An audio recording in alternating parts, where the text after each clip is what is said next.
Hello everyone, હું HK Barad cooking ચેનલમાંથી બોલું છું। આજે આપણે બનાવીશું પૂર્ણા શક્તિ પેકેટમાંથી ગુલાબજાંબુ।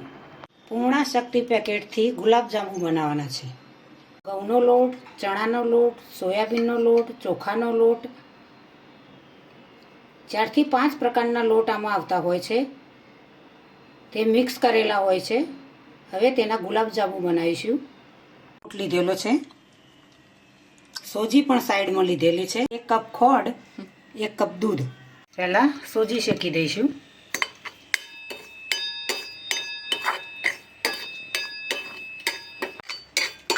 સોજી શેકાઈ ગઈ છે।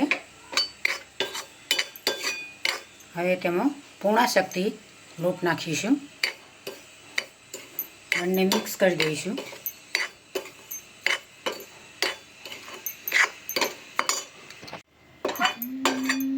દૂધ ઉમેરીશું।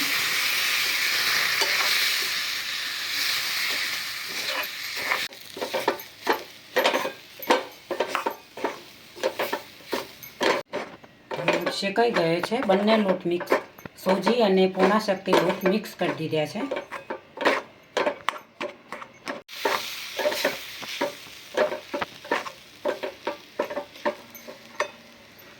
થવા દઈશું।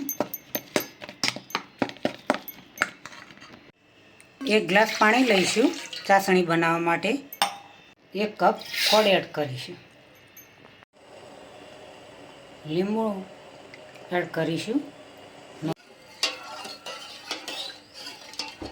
એડ કરીશું।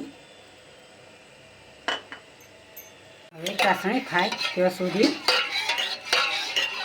લોટ બાંધી દઈશું। એડ કરવાથી ખોડનો મેળ નીકળી જાય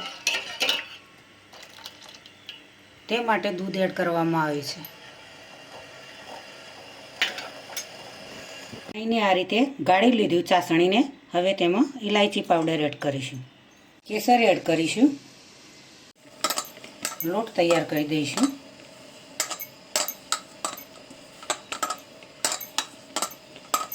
પૂર્ણા શક્તિના સરસ એવા ગુલાબજાંબુ બનાવવાના છે।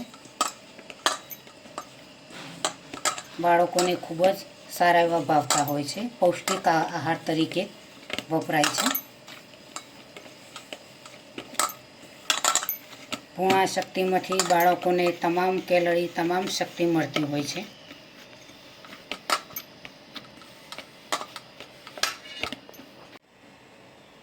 આ રીતે ગુલાબજાંબુ બનાવીશું।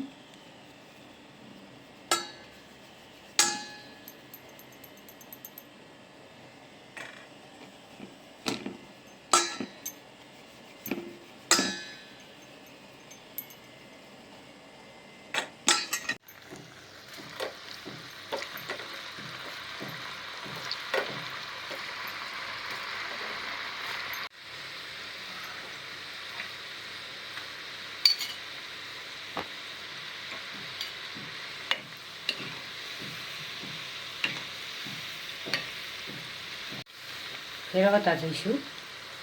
તૈયાર થઈ ગયા છે। ઘણીની અંદર લઈ લઈશું જેથી કરીને તેલ નીકળી જાય।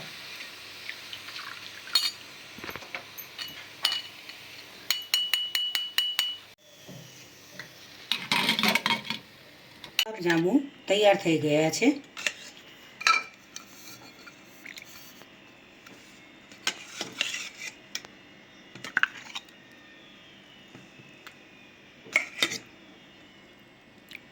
આજની રેસીપી મારી તૈયાર થઈ ગઈ છે। પૂર્ણા શક્તિ લોટમાંથી ગુલાબજાંબુ બનાવ્યા છે। ખૂબ જ સરળ રીતે, સરસ એવા મસ્ત મજાના ગુલાબજાંબુ બન્યા છે। પૌષ્ટિક આહાર તરીકે પૂર્ણા શક્તિનો લોટ આવે છે, તેમાં સારી એવી કેલરી આવે છે, સારા એવા વિટામિન તત્વો, ખૂબ જ એવી સારી આ લોટમાંથી સારી એવી બાળકોને શક્તિ મળતી હોય છે। મારી ચેનલને સબસ્ક્રાઈબ કરજો, મારા વિડીયોને લાઈક કરજો, શેર કરજો, બને તો કમેન્ટ કરજો।